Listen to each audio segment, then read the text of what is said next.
Tita, ano po niluto niyo? Embutido. Embutido. Yan ba yung may ano? Celery, Yeah. pickles, pasas. Masarap dito pagka pwede mong pandagyan ng baboy kung kulang. Parang Yan marami. pala ang inyong pamatay ah. Ito ang inyong secret recipe. Dikam ki oyster sauce. Meron ka ng itlog. Pagsasama-sama niya. Mahilig ako sa lutong pinagsasama-sama. Ano naman po yan, tita? Yan yung chorizo bilbao. Yeah. Isa muna kasi matapang ang ano niya. Hindi nyo sinama yun sa blender po yan? Hindi na. Kasi pinakatas lang yung para maalis yung mantika. Ate Maji, talaga nagko-koji ka, no? Huwag mo ka mag-iano sa camera ng ate eh. Hindi, chorizo bilbao. Tapos, lalagyan nyo ng bell pepper, no? Sila silidya. Ay, hindi po, naka-video po ito. Ay, naku naman. Tapos, liit-liitan mo yung ganyan. Malinggit. Yung mga tinatawag na malinggit. Pero pati pag nagko-koji ka, buong katawan o sa mukha lang. Abay, di ko katawa, di kita Ay. sa mukha. Yan yung kalalaki. Ayan. Tapos lalagyan ng keso.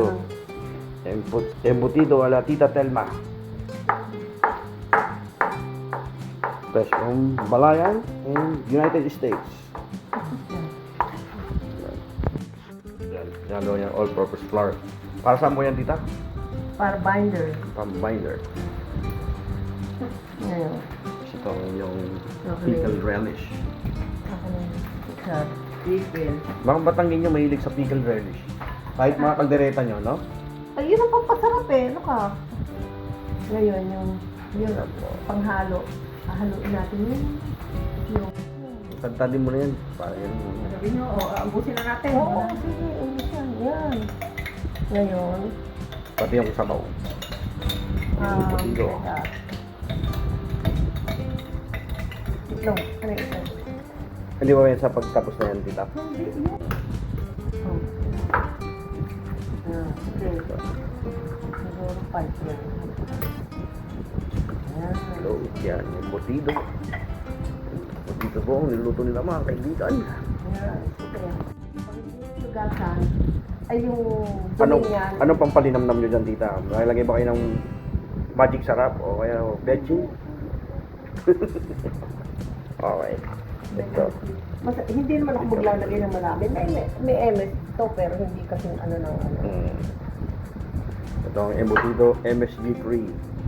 No magic sarap, no veggie. Bell pepper, pampabango ng kanilang embutido, no MSG. Si Empoy, meron akong, basta inano ni Empoy, hinaano ko kung ano ang pinaglalagay niya. Ayan po ang tita ko. At si Ate Machi na mahilig gumamit ng koji. Ampo, baka Ano, fresh from Balayan da. Ano sa YouTube? Abay, saglit lang naman ito. Gagawa lang tayo ng 3-minute video. Dita, pamintang ano, turog, semi-turog. Nilagay ko na dito yung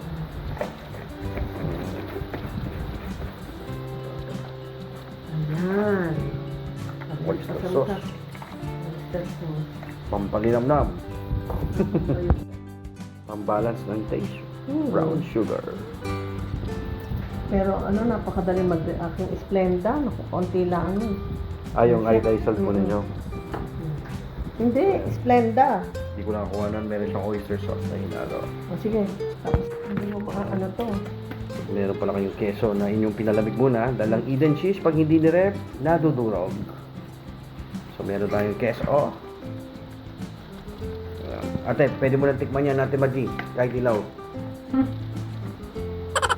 Ayan. Ate Maji, bali ilang beses mo ginagamit ang Kojic sa isang araw? Ay, sis ko po, sis ko po. Ayan, mamalik tayo sa embutido. Ayan, malapit na ilabalot sa ating aluminum foil. Ilabalot ako. Ang embutido.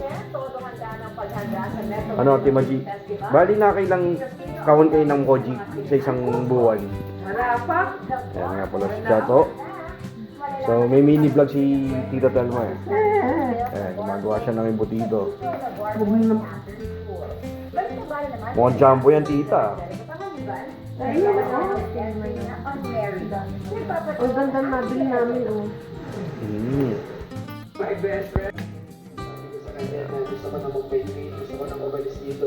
Ah, buo itlog, oh. Pwede ba ilagay yung tita ang balot? Pag ano? Hindi ko kanina, nagsishare yung tita. Ayan, ganyan palang pagbalot yan. Walang jumbo. Pag binenta niya siguro, mga 300 isa niyan. At isasabihan na kumagat sa hamon ng pelikula para sa kanyang unang seryoso at senior na role. Hindi kayo naglalagay dito ng ano, no? Ng margarine or butter? Oil. Kung anong meron, kung wala, di wala. Pagkakamali mo. Bago ang pagpapalabas ng mga tinahan, inaabangan ang Jumbo embutido. With Ate Maji, Kojic user since last month. Ano ko maxi pill ka rin, te? Hindi ka naman nagkikinsanso, nagmagamit ka rin nun. Hindi ba? Meron ba ba nun? Dito na pa rin tayo ng ating embutido. Hello, Cara? 7 times 7, Cara? Hindi, joke lang. Chato, what is the square root of 72? Hindi ko niyan lang. Kung na nabidyohan yung kanilang paglagay, sinalang na ang kanilang embutido. Embutido. Ayan po ang kanilang embutido. Next video natin ay titignan na natin ang finished product.